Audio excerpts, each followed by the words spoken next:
જય શ્રી કૃષ્ણ। આજે તો હું અને અમારા પડોશી બંને સવારમાં જ માર્કેટ ફરવા નીકળી ગયા। હવે વિચારું છું કે બહુ થયું, ચલો થોડું ફરતું રહેવું છે અને આત્મનિર્ભર બનવું છે। આ છેલ્લા 6-7 વર્ષથી તો બસ ઘરમાં પુરાઈ અને મેં મારા શોખ અને આવડત બંનેને કેદ કરી નાખ્યા છે। ચલો વિચારો તો બહુ આવે છે આવા બધા, પણ અમલમાં આવે ત્યારે ખરા। માર્કેટથી ઘરે આવીને ત્યારે ભૂખ બહુ જ લાગી હતી, એટલે રસોઈ તો હું બનાવીને જ ગઈ હતી અને આજે દાળ ભાત બનાવ્યા હતા, એટલે ફટાફટ એક બાજુ દાળ ગરમ કરી લીધી અને બીજી બાજુ સલાડ પણ કાપી લીધું ને શાંતિથી મસ્ત એવું જમી લીધું।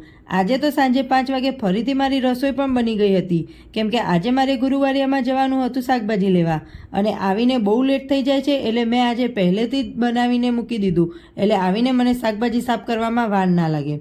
આ અમારા વિયાનભાઈને ખબર નહીં, શિયાળાની ઠંડીમાં તો બોલીને મોજા પહેરાવવા પડતા હતા અને અત્યારે ગરમીમાં નીકાળવા નથી તેને। હવે આને કેમ સમજાવું કે ગરમી ચાલુ થઈ ગઈ છે, મોજા ના પહેરીશ।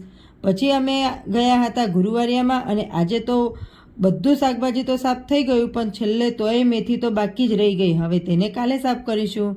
જય શ્રી કૃષ્ણ।